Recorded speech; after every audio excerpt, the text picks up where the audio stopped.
See this now.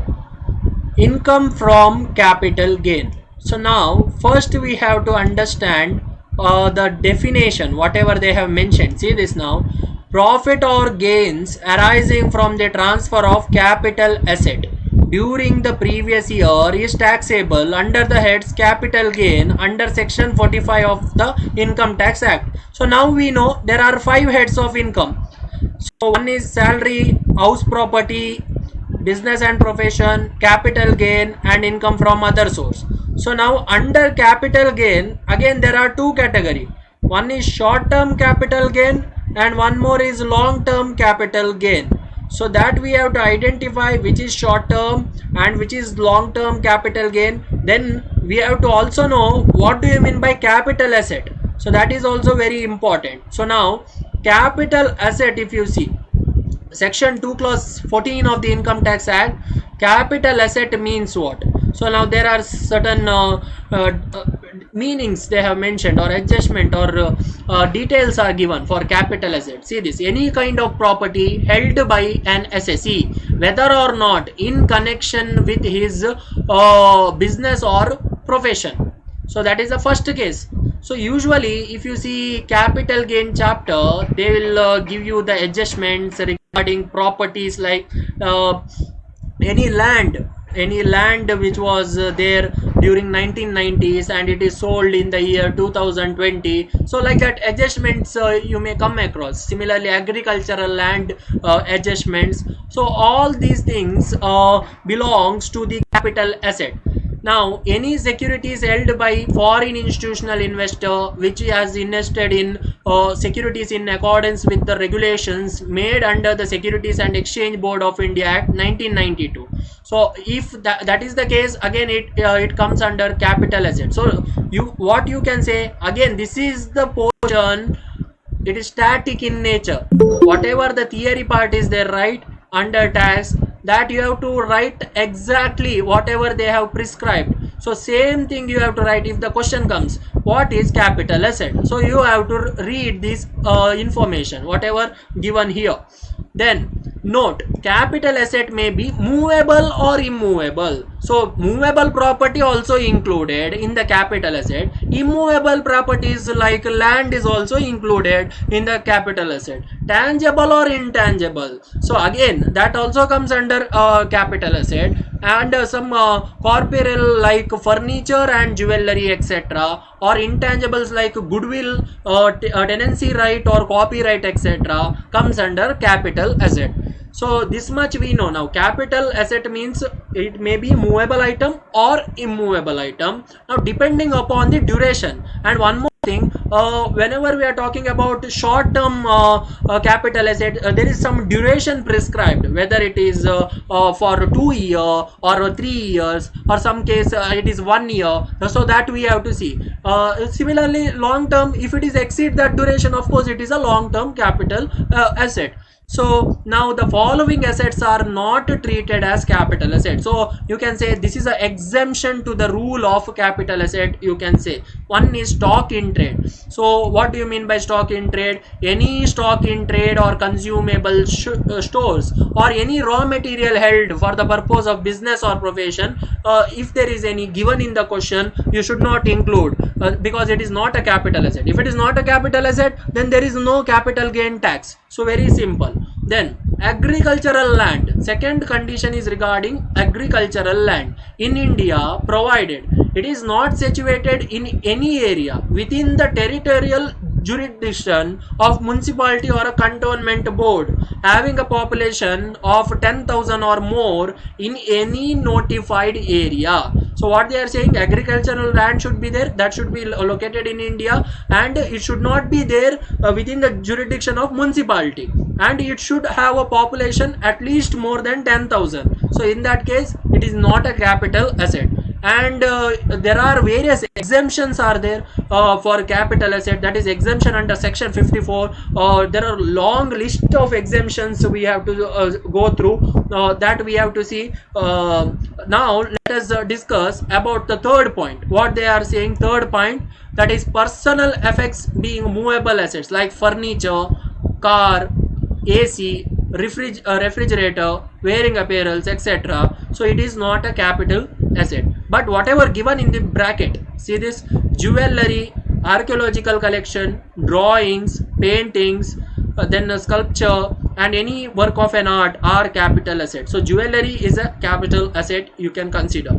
Then any bonds issued by the government of India, such as especially special gold bonds, 6.5% gold bond of 1977, or 7% gold bond 1980, or national defense gold bond 1980, bonds issued by the government of India. Especially whenever the word gold bond comes, it is not a capital asset. So that's it, that we have to remember. So here gold bonds are not a capital asset. Then special bearer bond of 1991, again it is not a capital asset. So these are the exception they have mentioned. Gold deposit bond issued under the gold deposit scheme 1999, or deposit certificate issued under gold monetization scheme 2015, it is not a capital asset. Then sovereign gold bond is there, so it is issued by RBI. It is 100% tax free at the time of redemption. So this also you have to keep in mind, that is 100% exempt category. This gold bond comes, sovereign gold bond. So all these things comes under the exception to the rule, that is capital asset. So these 7 points are not considered as capital asset.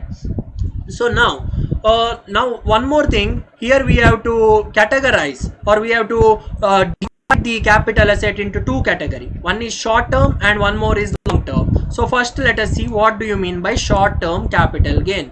So short term capital gains are the gains arrived from the short term capital asset. See this now, short term capital asset they have given you under section 2 clause 42A. So now what happens here, they have given you the meaning. It means capital asset held by an SSE for not more than 36 months. So it is a old rule, 36 months. So now it is changed to 24 months. That means minimum 2 years. If it is less than 2 years, it is short term capital asset. In the case of non-financial asset, that is in the case of non-financial asset, or 12 months in the case of financial assets immediately preceding the date of its transfer. So now we know at the max there can be 3 years or 2 years, you can say. If it is within those 2 years or 3 years, it is short term capital asset. If it is exceeding 2 years or 3 years, it is long term capital asset. Then they have also given some addition to the rule. From 1st April 2017, criteria of 36 months, now it is reduced to 24 months for immovable property such as land, building, house property. So usually what happens, they'll give you land and building in our syllabus. Usually you will get the questions regarding land and building. So you have to see whether land acquired and sold. So acquired date is important, and sales date or sold or transfer date is important. You have to see whether it is there in the hands of the SSE for less than 2 years or more than 2 years. If it is less than 2 years, then indexation is not required. If it is more than 2 years, indexation is required, you can say. So then the capital gain arising from transfer of short term capital asset is called short term capital gain. So that we know that is as per the definition. Then tax rate we have to see now for short term capital gain. It is 15%. It is 15% tax is there for short term capital gain, plus surcharge if there is any, then cess as applicable. So that is 4% cess as applicable you have to charge for short term capital gain. Then second type comes is long term capital gain, exactly opposite of short term capital gain. You will get long term capital gain. So now let us see the meaning of long term capital gain. See this, long term capital asset. What do you mean by this? It means the capital asset held by the SSE for more than 36 months in the case of non-financial asset, or more than 12 months in the case of financial asset, immediately preceding the date of its transfer. That means immediately preceding the date means what? Suppose if you have sold the asset that is in the month of March 2020, let us say, and date is 31st March 2020. So immediately preceding the date till 30 March 2020, and you have to compare with the date of purchase. whether it is more than 2 years or less than 2 years, that you have to see. So that is the meaning of this sentence here, immediately preceding the date of its transfer. That is again long term capital gain information they have given you. Then capital gain means what? Now capital gain means gain arising from the transfer of long term capital asset is long term capital gain. Short term capital gain means gain arising from the transfer of short term capital asset is known as short term capital gain. Now after this, there are again they have given you some of the rules here. The following assets are considered as short term capital asset if holding period is less than 12 months. So especially these rules are applicable for shares, equity shares. So now you have to see only whether it is less than 1 year or more than 1 year, that like that you have to see here. So now if you see first one, equity share. See this, equity share of any organization listed in Indian Stock Exchange. In that case, if it is more than 12 months, then you have to consider it as a long-term capital asset. If it is less than 12 months, you have to consider it as a short-term capital asset. Similarly, securities like bonds, debenture, etc. listed in Indian Stock Exchange, less than 12 months short-term, more than 12 months long-term.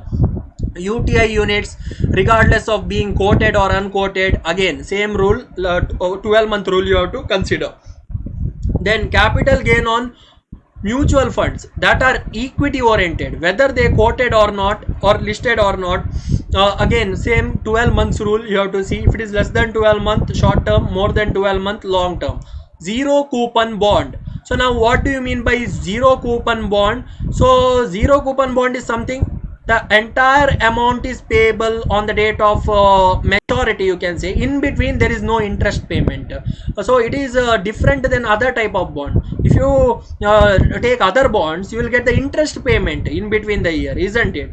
But in the case of zero coupon bond, what happens? There is no interest payment periodically.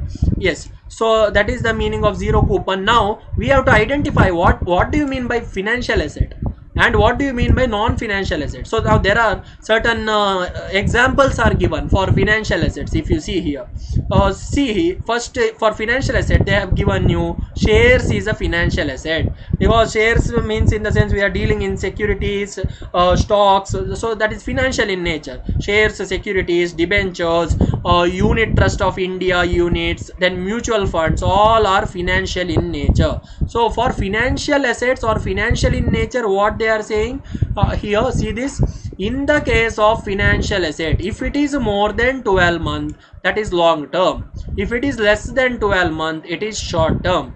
Then in the case of non-financial asset, non-financial asset in the sense building, machinery, plant, furniture, jewelry, all these are non-financial in nature. For non-financial nature, what is the rule?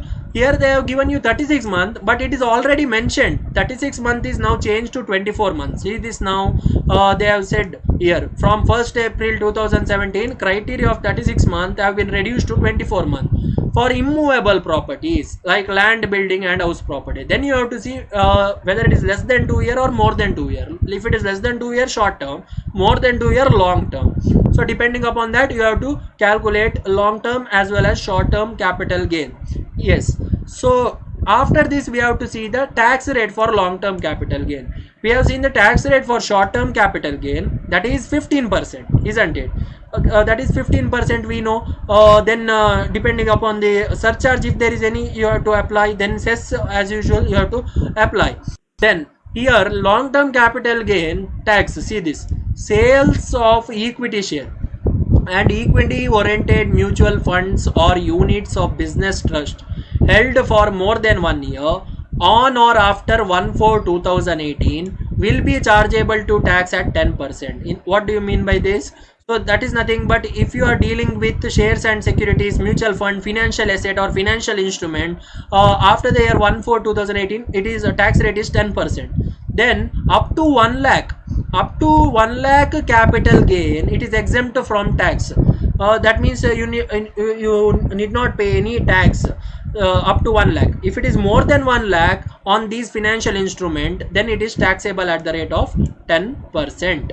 Then long term capital asset other than sale of STT, security transaction tax, paid on equity share or mutual fund or business trust are taxable at 20%. Other than financial instrument, normal rate is 20%. Only for financial instrument it is 10%. Short term tax rate is 15%. So now we have understood all the tax rates and what are the basic meanings of long term and short term capital gain, and we have seen what is financial asset and what is non-financial asset. Yes, so now what we have to do next is regarding the difference. So now this is very important question from the point of view of examination. This 8-mark question, difference between long term capital gain and short term capital gain. So now one by one we have to see the difference here. First, see, long term capital gain arises from the transfer of long term capital asset. So that's it. So directly the meaning you have to write here, long term capital gain meaning. Similarly for the second one, short term capital gain, again its meaning, it arises from transfer of short term capital asset. So short term capital asset in the sense it may be less than 12 months in the case of financial asset, and in the case of other asset it is less than 24 months. Long term capital asset in the sense if it is more than 12 months in the case of financial asset, and other asset if it is more than 24 months, then it is long term capital asset. Then second difference here, while computing long term capital gain, cost of acquisition and cost of improvements are indexed. So there is one concept here, that is CII. CII in the sense cost inflation index. So this cost inflation index changes every year, because we know there is a inflation is there everywhere. So inflation rate also changes as year goes by. What happens? Inflation is increasing, purchasing power is decreasing. So now inflation rate, index rate is also increasing. For example, base year may be 2000 or 2001 when they have started the CII, then the base is 100 rupees. But now if you see what is the base for the present year, that is 2020 or 2021, it is around 290 to 300, that base point CII. So now how it is changed from 100 to 300 over the last 20 year, 2001 to 2020. So such type of CII, cost inflation index, you need to consider only in the case of long term capital gain. In the case of short term capital gain, there is no need of indexation. Indexation is there for only in the case of long term capital gain. This is very important. Now next thing you have to see here, see this, no indexation is required for short term capital gain. Third point, third difference we have to understand, where there is a long term capital asset. So now it is acquired before 1/4/2001. In the sense, suppose I have purchased a property in the year 1990. So now this is before 2001. Obviously I have purchased in the year 1990. The fair market value is given in the question, that is as on 1/4/2001. Why 1/4/2001? Because CII started in the year 2001, that is why. Or original COA. Original COA means cost of acquisition. Fair market value or cost of acquisition, whichever is beneficial to the assessee is considered. What do you mean by this? Whichever is beneficial to the assessee means whichever is low or whichever is high. Can you tell me? Fair market high. Yes. Whichever is high we have to consider. So here cost of acquisition or fair market value, in the case asset is purchased before 2001, whichever is high we need to consider at the time of calculation. That is one of the difference here. But same option is not available in the case of short term capital gain. Why such option is not available? Because usually short term capital gain is less than 2 years. That is why this option is not given here. Now fourth one, if you see, fourth one is exemption.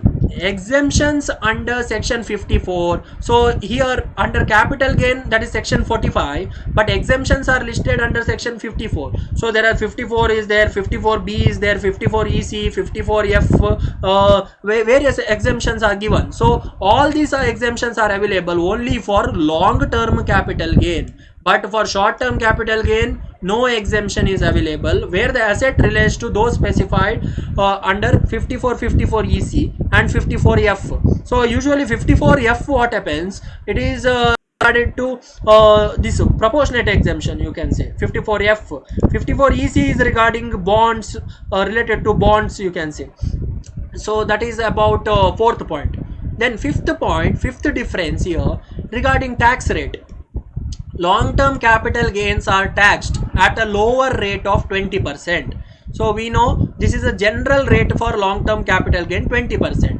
But LTCG, that is long-term capital gain from securities, it is at 10% if it is above 1 lakh rupees. Suppose if you have invested in shares and you got a profit of 50,000 rupees during the financial year, you can say, in that case it is not taxed.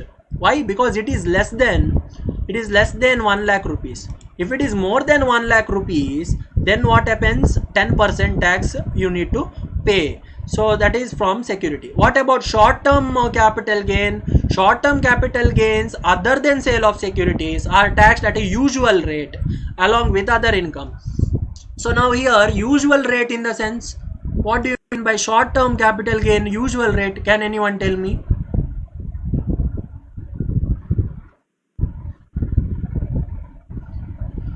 What is the general rate for short-term capital gain tax rate?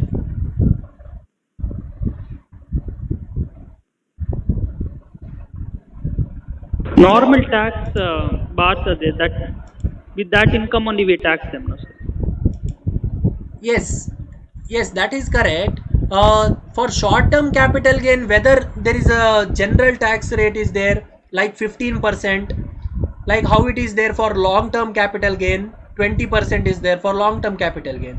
For short-term capital gain, it is 15%. It is mentioned, right? 15% is there. So, but here they have given you that is short-term capital gain other than sale of securities are taxed at the usual rate along with other income. That means you need to calculate GTI, then final tax rate is imposed. So that is the meaning here. Then sixth one, if you see, last difference here, long-term capital gains arising from transfer of securities exempt under section 10 clause 38, that is up to 1 lakh rupees. So that is nothing but in the case of shares, debentures, securities, etc. Provided such sale of securities is entered into recognized stock exchange and security transaction tax has been paid. That is nothing but if the securities are listed in the stock exchange, then up to 1 lakh you can get the exemption under section 10 clause 38. Yes. Then in the case of short-term capital gain, what happens? STCG arising from the transfer of securities is taxed at the rate of 15%, provided that sale is entered into recognized stock exchange. So now we know the difference between LTCG and STCG, long-term capital gain and short-term capital gain. So now you tell me any doubts, any questions?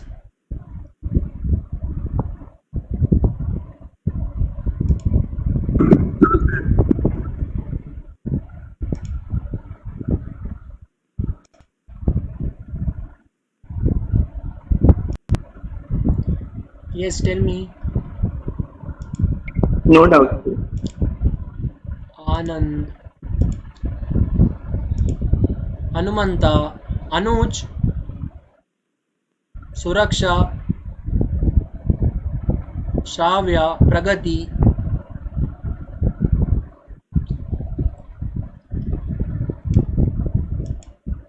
See, this is a theory portion. I'm already told you. This is static portion. You have to read whatever is given. Yes. So now next thing is regarding transfer. Sometimes they'll ask you transfer, that is a 4-mark question. Explain transfer. So now transfer we have to see this transfer under section 2 clause 47. What do you mean by transfer? In short, you can say transfer in the sense sale of capital asset. So when and all you can make a sale. So transfer in relation to capital asset include First, when the sale, exchange or surrender of an asset is made, then that is equivalent to transfer of an asset. Wiping out any rights therein or cancelling out any rights therein, again it is equivalent to transfer. Relinquishment or giving up or extinguishment, again it is equivalent to transfer. Compulsory acquisition thereof under any law. Conversion of capital asset into stock in trade. Then conversion of business into limited company. So if these 6 points are there, then we can consider that is under transfer section 2 clause 47. So transfer equivalent to sale. Now next we have to see the format. So this is a format. So this is important from the point of view of solving the problem. Format we have to see computation of capital gain, section 48. Now section 48, first we will see the format of short term capital gain calculation. See this now. First we have to consider full value of consideration. So consideration in the sense, what do you mean by consideration? Amount during transfer of Amount, Gaurav? amount that we receive transfer of asset. Yes, amount. See, consideration in the sense sale amount. Sale amount will be given in the question. Sale amount is a consideration. So sometimes they'll give you, sometimes you can calculate net consideration. So net consideration, how to calculate net consideration? Sale minus net consideration. Sale minus expenses. Yes. Sales minus expenses incidental to sale or selling expenses you can call. So if you do that, you will get net consideration, full value of consideration minus cost of acquisition of asset. So now let us say sale amount is 20 lakh rupee. 20 lakh rupees minus cost of acquisition of asset, that is 15 lakh we say. 15 lakh is the cost of acquisition. 20 lakh minus 15 lakh, we got 5 lakh less the cost of improvement. Cost of improvement means what? Cost of improvement means, suppose if you have one house, you have purchased one house, cost of improvement, how you can do the improvement of that house? Renovation. Yes, any addition made to the house, renovation expenses, all these things are considered while calculating the cost of improvement. Such cost of improvement also we have to deduct from the full value of consideration. So now cost of improvement, let us say it is 2 lakh rupees. So 20 lakh minus 15 lakh minus 2 lakh. Now 3 lakh remaining, then less expenditure incurred wholly and exclusively in connection with such a transfer. That is nothing but selling expenses or sales expenses you can say. So sales expenses will take 120,000 rupees sales expenses. So that also you have to deduct 3 lakh minus 20. So final answer you may get, that is 2,80,000 rupees. So one small example I have given regarding short term capital gain calculation. And if you see here, cost of acquisition and cost of improvement, whether we need to make indexation, CII, whether do we need to consider CII, they'll give you CII, cost inflation index for 2014, they'll give you 2017, 2019. Should we need to consider that?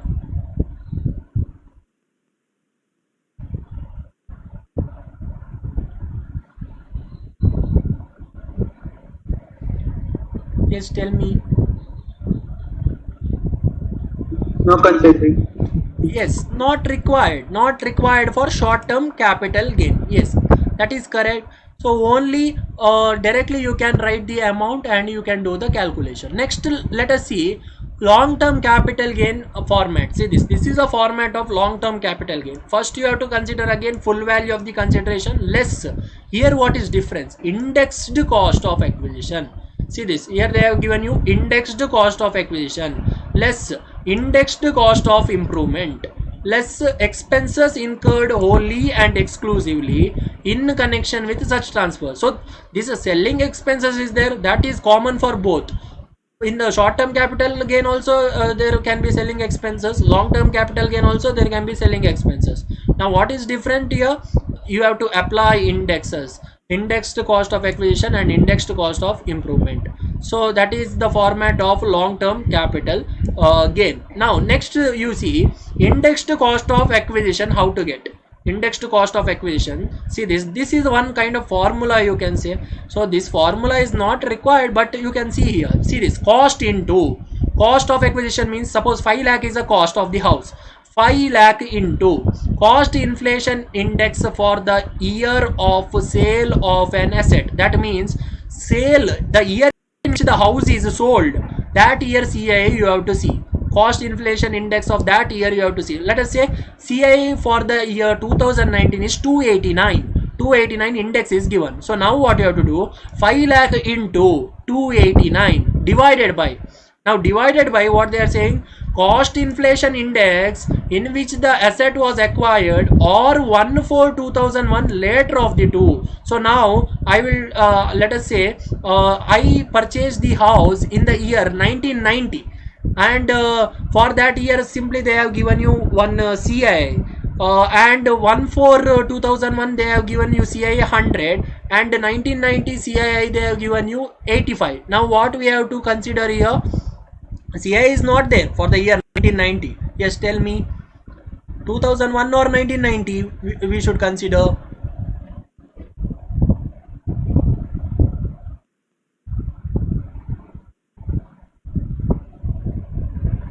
Yes, tell me. See this cost inflation index. So whichever is later, so 2001 index we need to consider.